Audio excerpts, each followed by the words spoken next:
It's the winter of 1990. I'm 19 years old. I'm living with my best friend Benji in an apartment in Attleboro, Massachusetts, and we are poor. We are like as poor can be. I have been thrown out of my house when I was 18. I'm working at McDonald's. I'm a manager. I make $5.75 an hour. I have nothing. Benji is going to Bryant University. His parents have agreed to pay the rent and the tuition, but nothing else. And he has no job, so he has no way to eat. He has no way to pay utilities. We have nothing. There are days when we go to the bakery down the street, we buy a loaf of bread, and that is the only thing we eat for the entire day. We find elbow macaroni on sale at the grocery store, 50 cents a box. We buy 50 boxes of elbow macaroni, and we just eat it for months. There's a day when I go to the library because I'm starting to think it's been so long since I've had a fruit or a vegetable that I'm thinking like scurvy may actually set in, and I go really worried that my teeth are going to fall out. There's a winter where we can't turn the heat on for a couple months, and the pipe bursts in one of our bathrooms, and we're afraid to tell the landlord because he's going to find out we don't have the heat on. So we just steal some caution tape from a construction site, we put it on the door, and we never open that door again. At night, we sit on a couch wrapped up in a blanket, convincing each other that it's okay for straight guys to cuddle if it's in an effort to keep warm. We sit there and we watch a black and white television set up on a baby changing table, and we try to like our life. And I am afraid the whole time. I'm so afraid. I don't have a home to go to if this doesn't work out. And I don't have a single person in the world to help me. And every day I think about how I'm on the edge, and that if I can't make it work, I'm going to be hungry or cold or worse. So when we drive by the shoe store at 2 o'clock in the morning and we see the display table has been left outside with shoes on top of it, we don't see shoes. We see like money. We see a way to eat. Because when you're poor and you drive by shit on the side of the road, you know you don't have shit. So whatever that shit is more shit than you have. And so you're always picking shit up. And so we see these shoes and we're like, we can make those shoes into money. Now it's 1990. There is no internet. There's no eBay. Like, there is no conceivable way that we can find people who are going to match these shoes, who are going to want these shoes and be willing to give us cash for these shoes. But none of this occurs to us. We decide we're getting those shoes. So it's the worst robbery that has ever happened in the history of the world. We drive by the shoe store 4 times, trying to determine which of the 2 entrances into the plaza is the best one, even though the shoe store is perfectly equidistant from both of them. We pull over at one point to have a debate over whether this is a sting operation, like have the Attleboro police put shoes out to try to catch shoe thieves at 2 o'clock in the morning.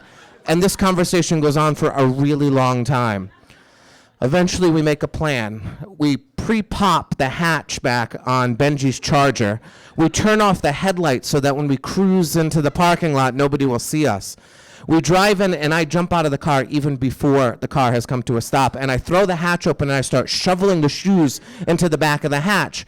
And when the table's clear, I realize this table is here for the taking as well. So I pick up the table. It's a little display table. And as I'm shoving it in, Benji starts yelling at me. He goes, we don't have time for this, as if there's like a clock somewhere ticking away.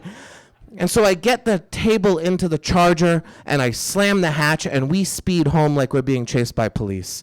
I get a garbage bag when we get home. We throw all the shoes into a garbage bag. We go into our house. We put all the shades. We shut off all the lights except for in our bedroom so that like it won't look suspicious. And then we dump the shoes out onto the bed, and we discover immediately that there are 2 problems. The first problem is they're all children's shoes. Now, the name of the shoe store is Kids Shoes, so this really should have been clear to us during the theft, but in the argument over whether this was a sting operation, like this did not occur to us. The other problem is they're all left-footed shoes.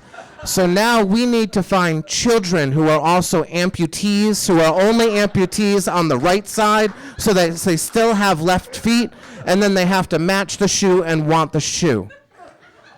Now, we are very smart people, and we realize this is not going to happen. So we take all the shoes, we throw them back in the bag, and we throw them under a cupboard under the staircase, and we forget about them.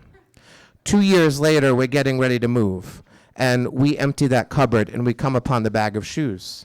And over the course of 2 years, something like really wonderful has happened.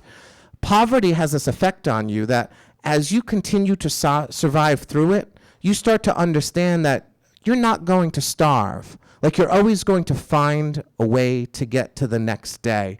And as I get from day to day, I find confidence that I had never had before. And over the course of those 2 years, I truly become sort of the person I am today, a person that believes that I will get to the next day somehow, some way, no matter what.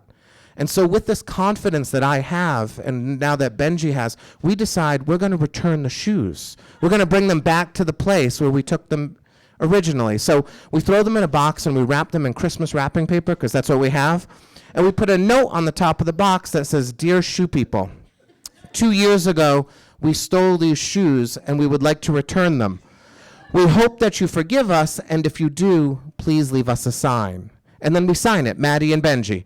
And we go back to the store. It's open when we're there. They're just getting ready to close. We walk in. We drop the box right there on the stoop. We wave to the people, and we leave. And 2 days later, we go back to see if they've left us a sign.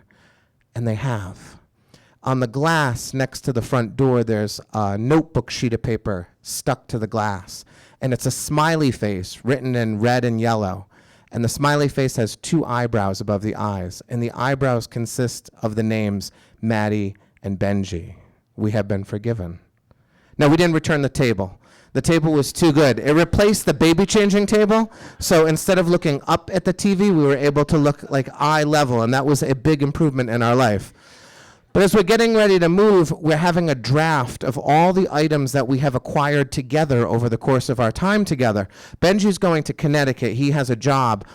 I have been arrested for grand larceny, and I am awaiting trial, so I cannot go with it. I'm not guilty of this crime, but they don't realize it at the time. I have to go through a lot of shit.